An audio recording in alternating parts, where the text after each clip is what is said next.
وأصحابه أجمعين. أما بعد فأعوذ بالله من الشيطان الرجيم. بسم الله الرحمن الرحيم. وضرب الله مثلا قرية كانت آمنة مطمئنة يأتيها رزقها رغدا من كل مكان فكفرت بأنعم الله فأذاقها الله لباس الجوع والخوف بما كانوا يصنعون. وضرب الله مثلا قرية كانت آمنة مطمئنة يأتيها رزقها رغدا من كل مكان فكفرت بأنعم الله فأذاقها الله لباس الجوع والخوف بما كانوا يصنعون. صدق الله العظيم. اللهم صل على سيدنا محمد وعلى آل سيدنا محمد وبارك وسلم. اللهم صل على سيدنا محمد النبي الأمي وعلى آله وأصحابه وسلم. میرے معزز مسلمان بزرگوں، عزیز بھائیوں، قرآن مجید اللہ کی کتاب، اللہ کا کلام، اللہ تعالیٰ کی سچی کتاب ہے۔ قیامت تک کے آنے والے انسانوں کے لیے ہدایت، رہنمائی۔ اس قرآن میں ایک خاص علم ہے، اور وہ علم ہے کہ ان اسباب کا تذکرہ، ان اعمال کا تذکرہ جس سے کامیابی ہوتی ہے یا پھر ناکامی ہوتی ہے۔ ایسے اسباب اور ایسے اعمال کا تذکرہ جس سے عزت ملتی ہے یا پھر اس سے ذلت اور رسوائی ہوتی ہے۔ ایسے اسباب اور اعمال اور وسائل کا تذکرہ ہے جس سے معاشی خوشحالی ہوتی ہے، نعمتوں کی فراوانی ہوتی ہے، یا تنگ دستی اور قحط سالی آتی ہے۔ یہ قرآن مجید کا ایک خاص موضوع ہے، اور یہ بہت بڑا علم ہے، بہت بڑا علم ہے۔ اللہ تعالیٰ کا ارشاد ہے كذلك بأن الله لم يكن مغيرا نعمة أنعمها على قوم حتى يغيروا ما بأنفسهم، کہ اللہ تعالیٰ کسی کو نعمت دے تو اللہ تعالیٰ نعمت نہیں لیتے جب تک کہ وہ اپنی حالت خود نہ بدل دے۔ فرما بردار تھا، اللہ نے نعمت دے رکھی تھی، اور اس دنیا کی سب سے بڑی نعمت اللہ نے نعمت دے رکھی تھی، اور اس دنیا کی سب سے بڑی نعمت دل کا اطمینان اور سکون۔ فرما برداری کی حالت جاتی رہی، نافرمان ہو گیا، اللہ نے دل کا چین بھی اٹھا لیا۔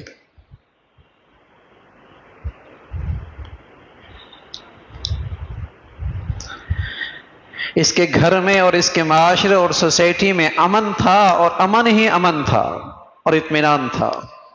قوم فرما بردار تھی، حالت یہ تھی، حالت بدل گئی، سرکش ہو گئی، گناہوں پہ جری ہو گئی، گناہوں پہ فخر کرنے لگی، اللہ کے مقابلے پہ کھڑی ہو گئی۔ اللہ نے امن چھین لیا، اطمینان اٹھا لیا، اور ہر طرف افراتفری کا عذاب مسلط کر دی۔ ذالک بأن اللہ لم یکن مغیرا نعمہ انعمها على قوم حتى یغیروا ما بانفسهم۔ فرما بردار تھے، نافرمان ہو گئے، پرسکون رہا کرتے تھے، پریشان ہو گئے۔ فرما بردار تھے، باغی بن گئے، سرکش ہو گئے۔ گھروں میں پیار اور محبت تھی، ہر گھر میں نفرتوں کی آگ بھڑکنے لگی۔ مل کے رہا کرتے تھے، محبتوں سے رہا کرتے تھے، اخوت اسلامی کی مٹھاس موجود تھی۔ احسان فراموش بن گئے، احسان فراموش بن گئے، ناشکرے ہو گئے۔ اللہ تعالیٰ نے امن اٹھا لیا، اتفاق اٹھا لیا، اور ہر طرف نفرتوں کی آگ بھڑکنے لگی۔ یہ قرآن کا ایک خاص علم ہے۔ حضرت علی فرمایا کرتے تھے رضی اللہ تعالیٰ عنہ ما نزل بلا الا بذنب. ارے میاں مصیبت جب ہی آتی ہے، نعمت جب ہی جاتی ہے جب کوئی نافرمانی ہوتی. ما نزل بلا الا بذنب وما رفع. اور یہ مصیبت جائے گی بھی نہیں، ہاں توبہ کرے گا تو، جب توبہ کرے گا. تو جیسی حالت، ان اللہ لا یغیر ما بقوم حتی یغیروا ما بانفسہم، اللہ تعالیٰ قوم کے حالات نہیں بدلا کرتے جب تک کہ قوم اپنے حالات خود نہ بدلے. یہ قرآن کا ایک بڑا علم ہے کہ وہ کون سے اسباب ہیں، کون سے وہ اعمال ہیں جس سے اللہ کی مدد اور نصرت اور اللہ کی نعمتوں کی بارش ہوتی ہے، اور وہ کون سے ایسے اعمال ہیں جس سے اللہ کی رضا اور اللہ کی نعمتوں کے دروازے بند ہو جاتے. یہ اللہ کی سچی کتاب میں ہے، اسباب بھی ہیں، نتائج بھی ہیں، اعمال بھی ہیں، اور اس پر آنے والے حالات بھی ہیں، اللہ کی کتاب میں ہے. یہ کوئی تجربے کی بات نہیں کہ غلط ہو جائے، یہ کوئی سنی سنائی کہاوت اور حکایت نہیں کہ تجربہ ہے، ہو سکتا ہے نہ ہو. یہ وحی کی بات ہے، اللہ کی سچی کتاب میں ہے، جو کہا ہے ویسے ہی ہونا ہے. اسی کا تذکرہ ہے، وَضَرَبَ اللَّهُ مَثَلًا قَرْيَةً كَانَتْ آمِنَةً مُطْمَئِنَّةً يَأْتِيهَا رِزْقُهَا مِنْ كُلِّ مَكَانٍ يَأْتِيهَا رِزْقُهَا رَغَدًا مِنْ كُلِّ مَكَانٍ. ایک بستی، ایک ملک، ایک شہر بڑے امن سے رہ رہے تھے، کوئی بیرونی خطرہ نہیں، کسی دشمن کا ڈر نہیں، کہیں بیرونی خطرہ نہیں، کسی دشمن کا خوف اور ڈر نہیں، امن. کانت آمنہ مطمئنہ. اور صرف امن نہیں تھا، بس اوقات باہر کے دشمن کا ڈر نہیں ہوتا لیکن اندر خوف ہوتا ہے، اور ایک عجیب سا خوف ہوتا ہے، پتہ نہیں کل کیا ہوگا، پھر کیا ہوگا، اور پھر کیا ہوگا. دور کے اندیشے اس کی راتوں کی نیندیں اڑا دیتے ہیں، دور کی کہانیاں اس کی زندگی کا سکون اٹھا لیتی ہیں، دور کے خیالات اس کی زندگی کا مزہ، لطف، لذت چھین لیتی ہیں. لیکن ایک بستی ہے، کانت آمنہ، امن بھی تھا، بیرونی دشمن کا ڈر کوئی نہیں، مطمئنہ، یہاں بھی بڑا سکون تھا، اطمینان. میں عرض کر رہا ہوں، اس دنیا کی نعمتوں میں سب سے بڑی نعمت ایمان کے بعد اطمینان ہے. اطمینان کی دولت ہے، بڑی عجیب دولت ہے. یہ نصیب ہو جائے. اور قسم خدا کی، خدا فراموشی کا پہلا نتیجہ، خدا فراموشی کا پہلا نتیجہ، خدا فراموشی کی پہلی سزا اضطراب قلب ہے، دل کا سکون کا چلے جانا.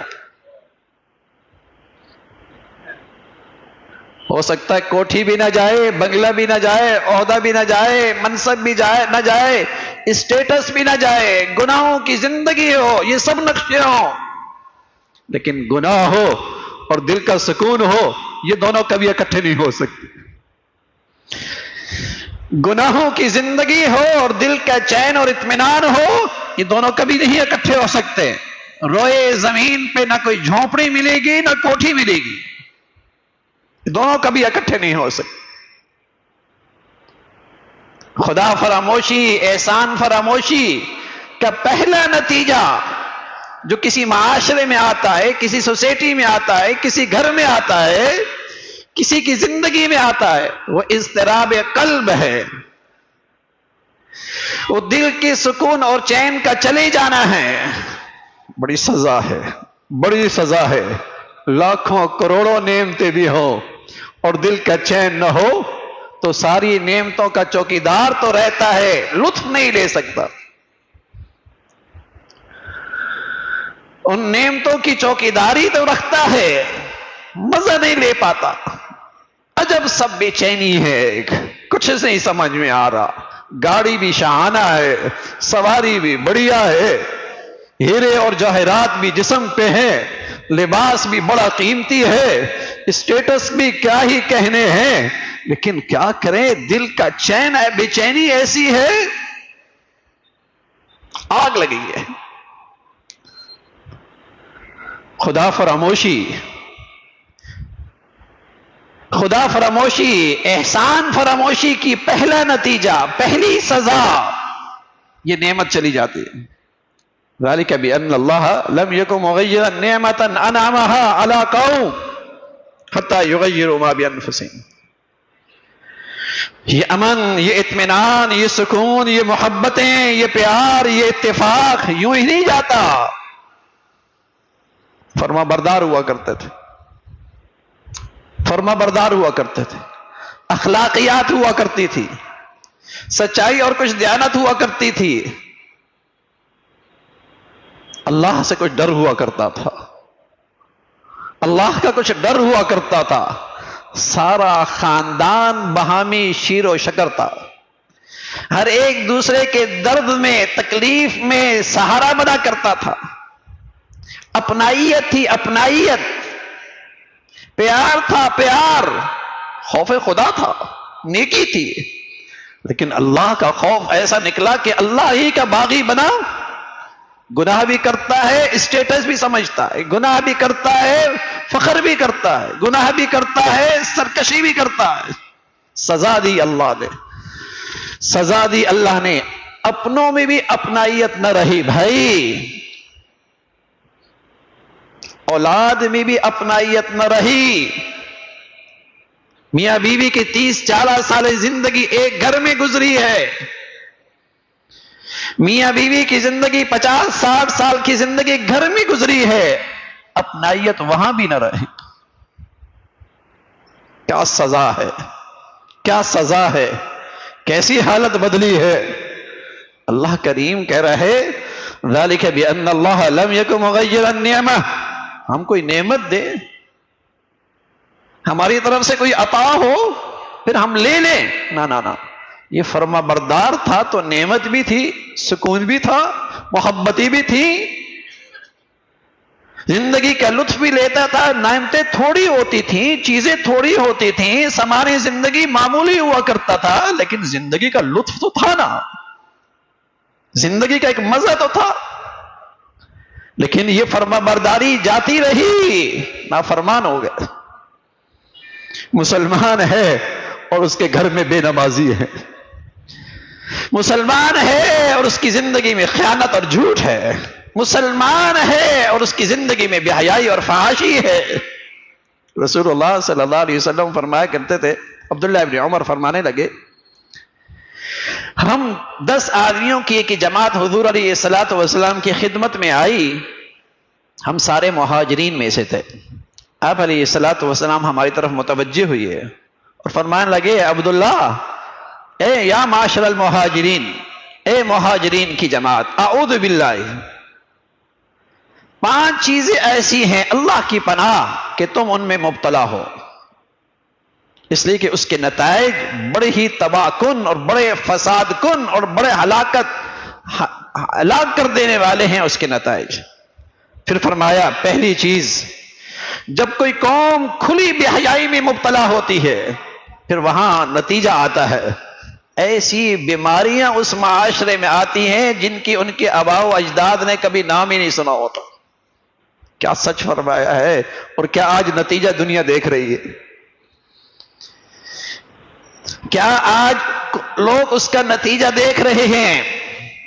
فرمایا، جب کوئی قوم ناپ تول میں کمی کرے گی، اپنا حق پورا لے گی، دوسرے کے حق کی ادائیگی میں خیانت کرے گی، اپنے حقوق کا مطالبہ ہوگا، دوسروں کے حق تلفی ہوگی، جب یہ ہوگا، اللہ تعالی تم پہ قحط مسلط کریں گے، مہنگائی اور گرانی مسلط کریں گے، حکام کا، حاکموں کا ظلم آ جائے گا. سچ کہا تھا. جب ہر آدمی اپنے دائیں بائیں میں خیانت کر رہا ہے تو پھر اس سے بڑے ظالم مسلط ہو گئے. رسول اللہ صلی اللہ علیہ وسلم فرمایا اگر یہ تیسری چیز ہے تو نتیجہ بھی یقینی ہے. پھر نتیجہ بھی یقینی ہے کہ جب تم زکوٰۃ میں کمی کرو گے تو اللہ رحمت کی بارشیں روک دے گا، زمین سے پانی گم ہونے لگے گا، آسمان سے رحمت کی بارشیں رک جایا کریں گی، نتیجہ آئے گا. اور فرمایا اگر تم آپس میں عہد شکنی کرو گے، وعدہ وفا نہیں کرو گے، اپنے عہدوں کو توڑو گے، تم پہ اللہ ظالم تمہارا دشمن مسلط کر دے گا جو تمہاری نہ عزت کا نہ تمہارے مال کا نہ جسے تمہاری جان کا خیال ہوگا. اور پانچویں چیز رسول اللہ صلی اللہ علیہ وسلم نے فرمایا وَمَا تَعْمَلْ أَئِمَّتُهُمْ بِمَا أَنزَلَ اللَّهُ عَزَّ وَجَلَّ إِلَّا جَعَلَ اللَّهُ بَأْسَهُمْ بَيْنَهُمْ.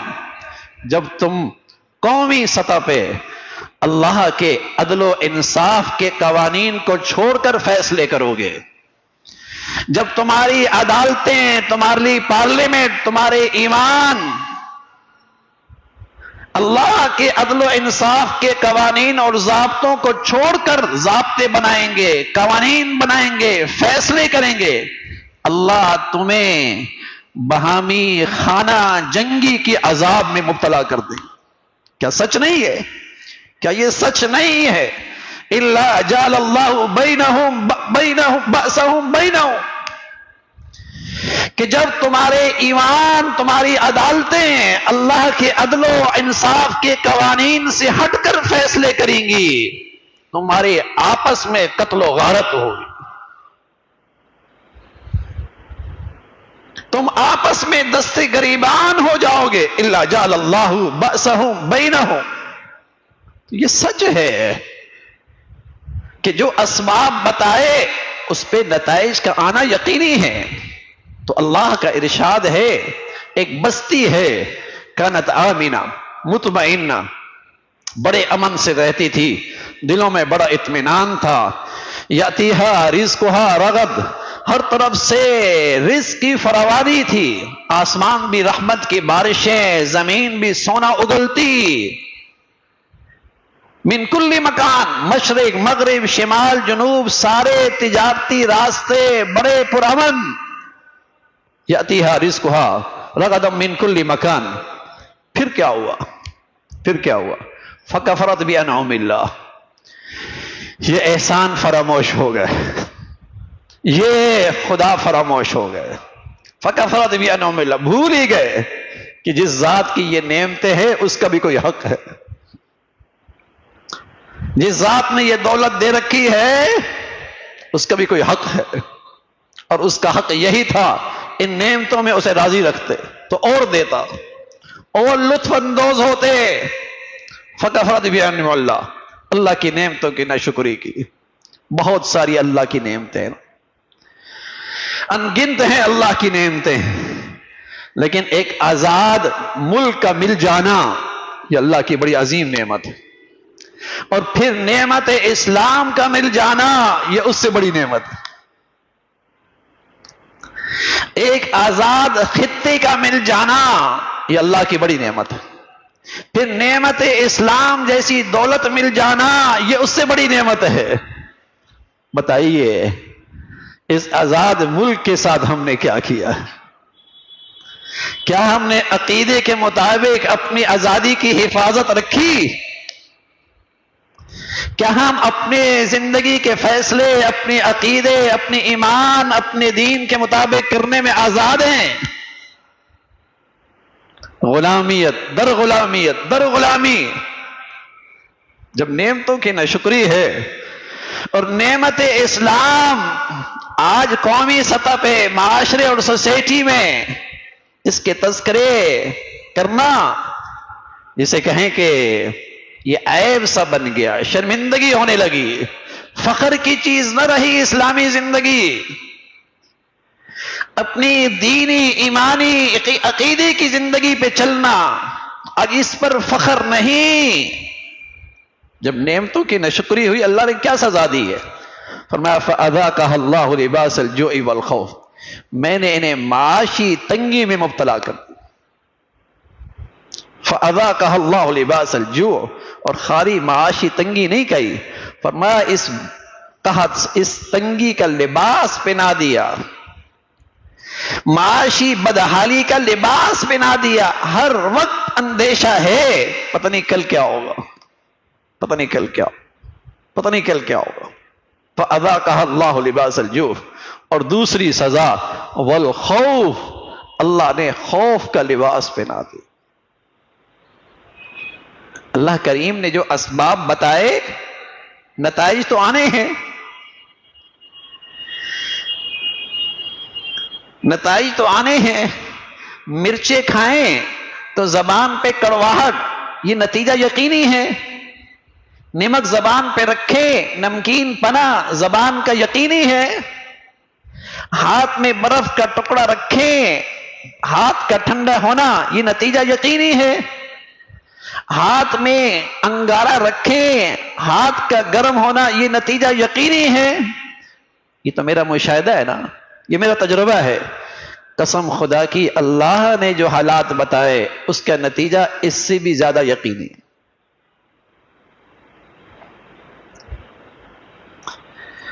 اللہ نے جو حالات بتائے، جو اعمال بتائے، ان کا نتیجہ اس سے بھی زیادہ یقینی ہے۔